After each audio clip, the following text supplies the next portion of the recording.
Rapaz amado, hoje estou aqui para gravar mais um vídeo. E o vídeo de hoje, vamos falar sobre o AFHI11, Fundo Imobiliário de Papel, indexado predominantemente em IPCA. Então vamos dar uma olhada no seu relatório mensal, vamos ver algumas informações na Word e no final do vídeo eu trago minhas opiniões. Então sem mais delongas, vamos para o vídeo. Relatório mensal referente a janeiro de 2026, que ele traz alguns highlights do fundo, traz a taxa de administração, nós vamos ver no final do relatório. Ele destaca que não tem taxa de performance, que as 5 ofertas do fundo imobiliário foi a custo zero para cotistas, e tem o compromisso de não fazer emissões abaixo do valor patrimonial. Gui Araújo Fontes tem 35 anos de história no mercado. Objetivo do fundo: rendimentos e ganho de capital através de investimentos, majoritariamente em certificados recebidos imobiliários, os famosos CRIs. Ele é gerido pela F Invest, teve início em abril de 2021, cerca de 37 mil cotistas, e ele é administrado pelo BTG. Tem um patrimônio líquido de 455 milhões, então ele é um fundo relativamente pequeno. Cota patrimonial de R$ 95,08. A taxa de administração de 1% ao ano, não tem taxa de performance, e aqui está o CNPJ do fundo, e aqui ele destaca a cota a mercado, R$ 97,04. Então vamos ali na Word ver quantos que está hoje, no dia que estou gravando esse vídeo, a cota de mercado. FHI11 está com a cotação, hoje no dia que estou gravando esse vídeo, R$ 95,51. PVP de 1, então está no seu PVP justo, mas nós vimos ali que está levemente acima. Dividend yield de 12,67%, então ele está pagando mais de 1% ao mês. Pagou nos últimos 12 meses, né? A vacância é zero, já que ele é um fundo de papel, não tem vacância. A liquidez média dos últimos 2 meses, diária, de 799 mil. E uma variação de 18% nos últimos 12 meses, ou R$15. A cotação nos últimos 12 meses, a menor foi R$ 80,26 e a maior R$ 97,00. Que nós podemos ver seu portfólio, cerca de 92% em CRI e 7% em caixa, que são cotação e o valor patrimonial. E nós vamos ver aqui no relatório que ele está com um pouco menos de caixa e um pouco mais de CRI. Antes de voltarmos para o relatório, eu venho te pedir que, se esse vídeo te trazer alguma informação nova, algum fato relevante, se inscreva no canal se você ainda não for inscrito, deixa o like, ativa as notificações e deixa no comentário se você já conhecia o FHI11, se você não conhecia, se é cotista ou não, ou até mesmo uma recomendação de conteúdo para o canal. Então voltamos para o relatório. Aqui ele traz seu relacionamento com o investidor, que ele traz os contatos, o site, e-mail, telefone. A F Invest faz um vídeo também para falar sobre seus relatórios. Mas como podemos ver, o que está no site lá de novembro e dezembro, provavelmente ainda não saiu de janeiro. Que o resultado do mês, ele teve um resultado de 91 centavos por cota, distribuiu 97 centavos por cota, ou seja, teve que usar reserva. Tem uma reserva total acumulada de 38 centavos, só que do reserva acumulado que ele pode distribuir a qualquer momento é 24 centavos. E infração acruada de 14 centavos. Joe, o que é a infração acruada? Isso aqui é a marcação a mercado dos seus CRIs. Então, para ele conseguir destravar essa inflação acruada, ele teria que fazer o giro do CRI, no caso, vender, para poder distribuir a marcação a mercado. Aí, esse valor viria para o resultado acumulado, ele poderia distribuir. E como podemos ver, seu histórico de distribuição, nos últimos 2 meses, ele teve um resultado menor do que o resultado distribuído. Então tem que ficar esperto nisso, se isso vai continuar. Mas acredito eu que é devido à inflação, que ainda está contando a inflação do final do ano passado, que veio menor mesmo. Em janeiro já aumentou para 0,33 e pode ser que em fevereiro aumente também. Aqui a reserva acumulada, podemos ver, ele vem diminuindo. Em novembro tinha 36 centavos, dezembro baixou para 31 e janeiro para 24. Aqui seria a carta do gestor, seria como diz o Léo do Geração de Dividendos, seria o gestor ligando para você te falando o que aconteceu no fundo no mês. Ele traz o resultado que ele teve, o valor, né? Vamos ver na DRE. Destaca que a cota patrimonial do fundo teve a valorização de 52 centavos, saindo de 94,56 para 95,8. Isso foi devido à marcação a mercado realizado pelo administrador na carteira de CRIs do fundo do período. E ele destaca que todas as operações estão adimplentes, então, ou seja, não está tomando calote. Isso é uma boa notícia. Que ele traz seu rendimento, 97 centavos por cota. Isso dá um mensal de 1% e um anual de 12,68. Nós vimos que hoje, se você estivesse comprando uma cota, estaria um pouquinho mais de 1%, mas também você não teria direito a esse rendimento, já que a Datacom já passou. Aqui ele traz suas movimentações. Ele fez 2 compras no CRI Redditor, um no dia 3 de fevereiro e a outra no dia 5 de fevereiro. Ele comprou no mercado secundário um total de R$137 mil, com a taxa média de IPCA mais 9,77. Então, a taxa dos dois dá uma taxa média de 9,77. E aqui ele aumentou a exposição, já que a operação já estava presente na carteira. Teve um incremento na taxa média de aquisição do CRI, passando para IPCA mais 9,1. Ele comprou o CRI XPlog, também no mercado secundário, um total de 10 milhões, a taxa de IPCA mais 8,90, que ele traz a garantia, um LTV de 31%, tem como lastro os contratos do Mercado Livre. Então, é um CRI com boa garantia. E o terceiro, CRI direcional, comprou também no mercado secundário 12 milhões, a uma taxa de IPCA mais 9,4. Que ele fala que a operação foi lastreada em créditos destinados para o SPE do Grupo Econômico Direcional de Engenharia. Então, na visão do fundo, tem uma boa garantia também. Garantia de alienação fiduciária dos imóveis alienados. Ele traz a projeção do fundo para o segmento do ano.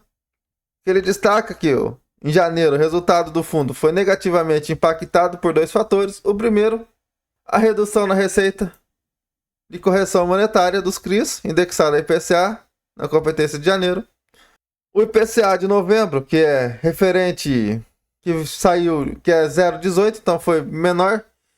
No janeiro, ele pega o IPCA de novembro, o de fevereiro ele vai pegar o de dezembro, e assim vai, sempre 2 atrasado em 2 meses.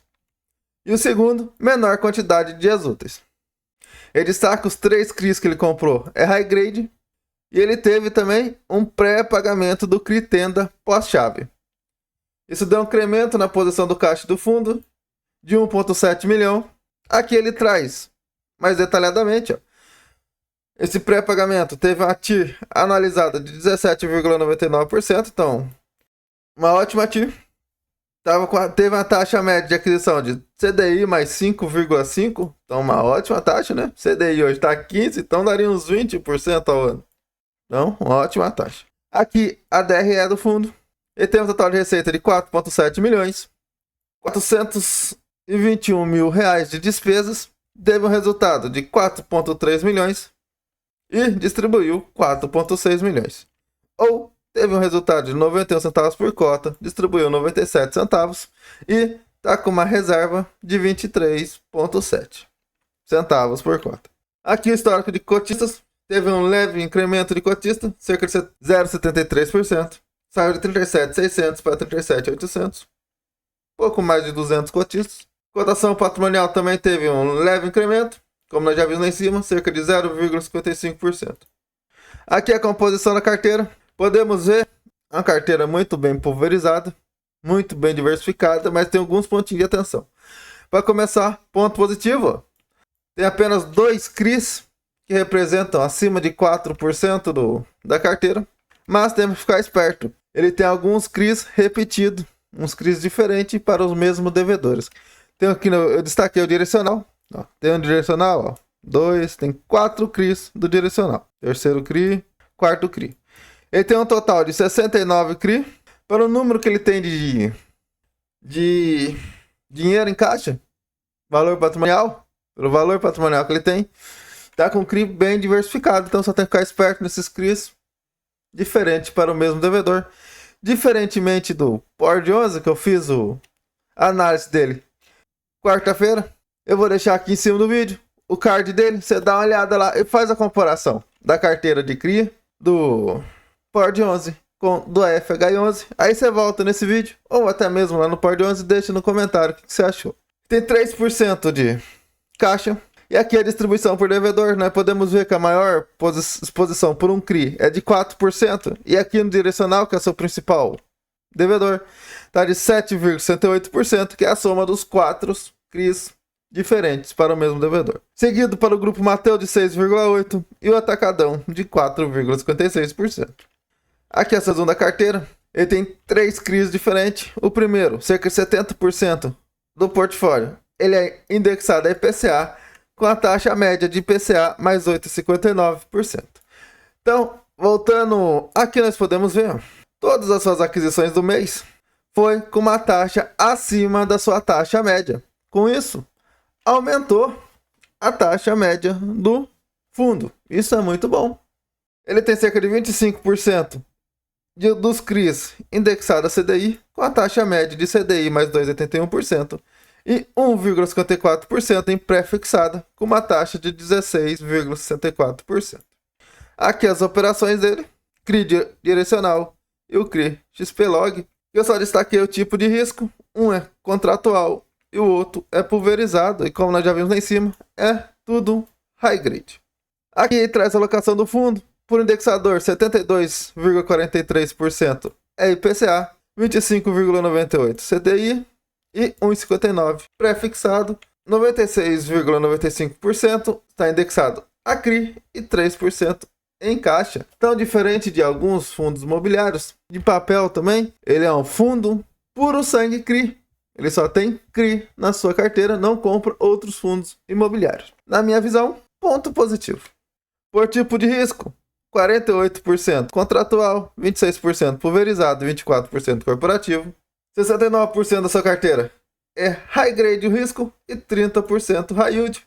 Então, ele é um fundo high grade perto do middle risk, devido aos seus contratos high yield. Mas como nós já vimos lá em cima, nenhum está com problema. Mas é sempre bom ficar de olho. Por segmento, 24,80% dos seus CRIs é varejo essencial, 18,81% em corporação e 10% shopping center. Por securitizadora, 40% OPEA, 25% Virgo e 9% Bari Securitadora. Por série, 75% série única, 21% série sênior. E aqui está os seus resumos das operações. E aqui ele traz até os seus CRIs por devedor. Podemos ver os seus 4 CRIs do direcional, tá um do lado do outro. E podemos ver o número de série diferente, ó. Então não é o mesmo CRI. Assim como a taxa também é diferente. Aqui, ó, também tem o CRI CK, que tem mais de um. O CRI Creditas. Então tem que ficar esperto nisso. Não somente no AFHI, mas em todos os seus fundos imobiliários de papéis. Aí tem um CRI pro GGRC, ó. GPA tem mais de um CRI também. Então você já deu para perceber. Tem que ficar esperto com isso. Conforme o tempo vai passando, provavelmente ele vai fazendo mais emissões de cota. Vai tendo mais dinheiro. E vai diversificando ainda mais sua carteira. Como nós já vimos, tem quase 70 CRIs diferentes. Mas aqui ele traz, né? Destaca aqui, ó, do gestão e do escriturador. E aqui ele traz seu Instagram, Twitter e LinkedIn. Se quiser entrar lá para ficar informado, tira um print da tela ou pausa o vídeo. Esse foi mais um acompanhamento de relatório. Dessa vez do AFHI, referente a janeiro. Minha opinião, um ótimo fundo de papel. Pontos positivos. Ele é bem diversificado, bem pulverizado, vem pagando acima de 1% ao mês. Até aqui, a gestora se mostrou uma gestora confiável. Pontos negativos ou de atenção, ele ainda é relativamente pequeno comparado a outros fundos. Tem que ficar esperto, seria mais um ponto de atenção, dos CRIs repetido para o mesmo devedor. E ele está no seu VP, pouquinho acima, então outro ponto de atenção. Na minha visão, no meu modo de alocação, eu não compro fundo de papel acima do VP. Fundo de papel. Fundo de tijolo, até é possível comprar acima do VP, se outras métricas que eu olho estiver atrativo. Então, se você chegou até aqui, meu muito obrigado. Se inscreva no canal se você ainda não for inscrito. Deixe o like, ativa as notificações E deixe um comentário o que você achou do resultado. Janeiro. Se o fato dele estar pagando um valor maior do que ele está gerando te deixa preocupado ou não. Que o Papai do Céu abençoe a vida de todos. E nunca se esqueça, Jesus te ama. E eu também. E até a próxima.